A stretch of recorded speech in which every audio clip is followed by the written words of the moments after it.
अल्हम्दुलिल्लाह उस चीज़ पर जो मुझसे ली गई और मुझे बिन मांगे दी गई।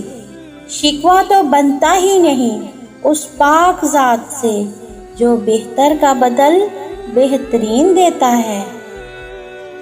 किसी हद तक मदहोशी भी इंसान के तार लफ्ज़ों से मिला देती है, लेकिन लिखने का हुनर इंसान को तब आता है जब उसकी कल्बी हालत अज़ियत के चुराहे पे लटक रही हो। वो ऐसा क्यों है, इसकी भी कुछ न कुछ वजह होती है। इसलिए ज़रूरी है कि किसी को परखने से पहले उसके हालात का मुकम्मल जायज़ा लिया जाए। कितने ज़ख्म ताज़ा हैं अंदर, इसका हिसाब मत कीजिए, सब अपने अल्लाह पे छोड़ दीजिए। इस बात की तसल्ली रखें कि आपके हिस्से की खुशियाँ आपको ही नसीब होंगी। आपके हिस्से की बारिशें आपके ही आंगन में बरसेंगी। आपके हिस्से के फूल आप ही के बगीचे में खिलेंगे। वो रब जो खुशियाँ आपके नसीब में लिख चुका, वो आपको दुआओं के बाद अता करना चाहता है।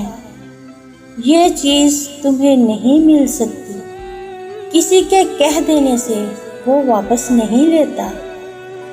और जब मुझे महसूस हुआ जिंदगी उदासी से बहुत आगे की चीज़ है, जो लोग छोड़ जाएं इन्हें छोड़ देना चाहिए।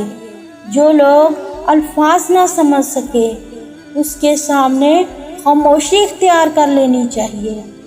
जो जैसा समझता है उसे वैसे ही समझने देना चाहिए।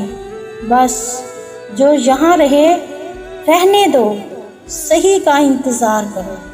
हर शख्स को राज़ी करना लाजमी नहीं, बस अल्लाह को राज़ी रखो। बाज़ दफ़ा अल्लाह आपको आपकी सबसे पसंदीदा चीज़ों और लोगों से दूर कर देता है।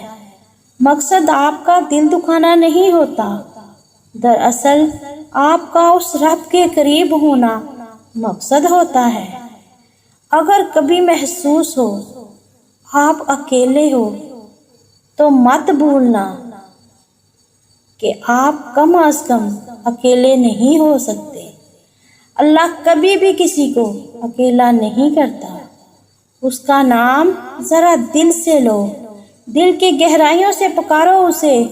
आपकी माँ आपकी एक पुकार पे इतना तड़पती है, तो वो जो 70 माँओं से ज़्यादा प्यार करता है, तो वो कितना पास आएगा।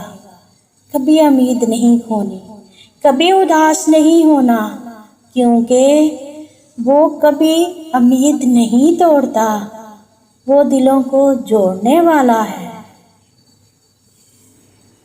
अल्लाह ही अल्लाह किया करो, दुख ना किसी को दिया करो।